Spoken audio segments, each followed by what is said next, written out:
Ella sent the email to Brian Gerrish. Brian Gerrish sends the email to Bill at PrimeMatchFilm.com. Bill Maloney. Bill Maloney, he sent the file. What time does he send? Next day, I think. Next day he sends. Maybe Sunday. No, 15th. That's the day that he got it on the 15th from Brian Gerrish. Right. Brian Gerrish sent it, on the 15th.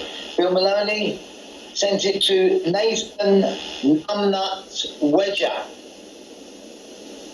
Okay, a police informant. Mm-hmm. Nathan. Where all the members of the cult are listed, and all its who are coming to school for so-called sex parties on Wednesdays. So I was explaining about this email which I sent to him late night that day on the 11th. So. And because of these audios and what happened was that we were suspicious about this whole situation. We were suspicious of Brian Gerrish. But of course, we didn't want to say anything and to make our final conclusion. But what happened lately, that it's way which confirms the cover-up. But on the other side of it, the other aspect of it is that it shows that Brian Gerrish and Bill Maloney are also part of the control opposition. Maybe Abraham, will you explain what happened with this? These are internal emails within the police. This is a line of emails. This is a trail of emails that lead from Ella. Well, let me give you the trail. Yeah, please do. Ella sent the email. The list of all of the cult members, the details of the tattoos, and the venues, the distinguishing marks on their pupenda, the venues where the children were being sodomized and ritually sacrificed, and lots more material. So Ella sent this file to Brian Gerrish. Brian Gerrish held on to the file for 4 days. We don't know who he sent it to. Meanwhile, however, Steve Martin received a copy of this file. He received it. By the time this email got to Steve Martin, which it actually did, he already had his own copy. So, which email stated that this file had been received by the informant. So what happened? Ella sent the email to Brian Gerrish. Brian Gerrish sends the email to Bill at PrimeMatchFilm.com. Bill Maloney. Bill Maloney, he sent the file. What time does he send? Next day, I think. Next day he sends.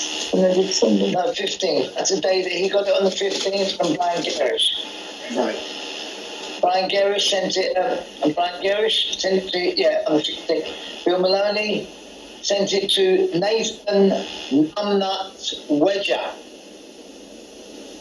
Okay, a police informant. Mm-hmm. Nathan sends it to Paul Armstrong, a policeman. He says, I have received this disturbing email message this morning, which includes allegations of serious wrongdoing by Metropolitan Police officers. Please ensure that it is urgent action to the appropriate investigation team to deal, and call me back when you have read it. This is Paul Armstrong writing to Anne Bewley at the headquarters of the Directorate of Professional Standards, the DPS. This is a body that is supposed to be overseeing the complaint department of the police, or Metropolitan Police, as I understand. Mm-hmm.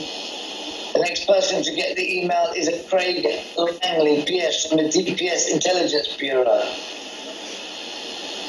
Eventually, he sends it Victoria Barnes. Victoria Barnes works in the SOECA unit, LIT unit, the same unit as DS Steve Martin, Freemason policeman DS Steve Martin, who is investigating the case. And she said, when she writes to Steve, she said, the below email chain was received today, Steve. The below email has found its way to SOECA lit via DPS. I have read the content and it appears identical to a current investigation of yours. Number 2419891/14 concerning allegations of sexual and ritual abuse at Christchurch Primary School. The email appears to be one in means one and. The email appears to be one and the same sent by the mother to the informant, and the contents appear on your crypt. Anyway, I'll reiterate.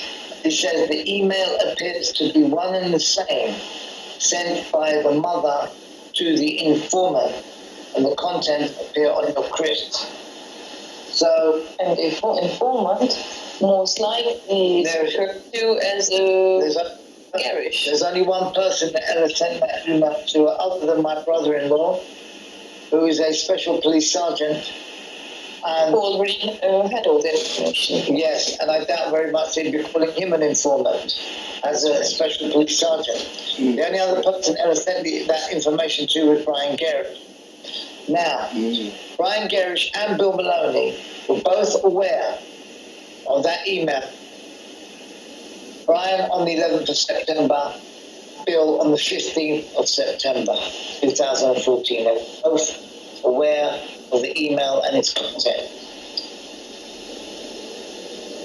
None of them have said anything. The only time Brian covered the story was 6 months later, when it was in the mainstream media, when the Daily Mail and others did an attempted hatchet job on Ella and myself. And then Brian was obliged to mention the story on UK column. Now, within those emails, do you want to say something? Within those emails are references to the tattoos and the drawings that children made. 2 years earlier, Bill Maloney, he was privy to an interview that the fellow Andrew, who was abused by Leon Britton, gave to newspapers. And in this interview, Andrew explained that he'd been abused by Leon Britton, and Leon Britton had a tattoo on his pubenta. And Andrew drew the tattoo. And Bill Maloney, in his telling of the story, he was perceivably stressed when he was telling the story to Lou Collins. Now, Lou Collins, she said on the day that Brian covered the story, he said he'd been sitting on it for 6 months. She said Bill's aware of the story and he's working quietly in the background. So we were wondering what work Bill was doing in the background. And he knew about Leon Britton's tattoo, and so when he received our file, he knew that this story was legit. So I want to know why Bill Maloney has said nothing about this case. Why, Bill? Why have you said nothing about the Hampstead case when you know it's legitimate, son? Eh? And you, Brian Gerrish, why have you said nothing when you know it's legit and you had the emails and you passed them on to Bill Maloney and whoever else you passed them to? This is the question we want to know, but we know the answer. You're shills, the pair of you, and you're being exposed now.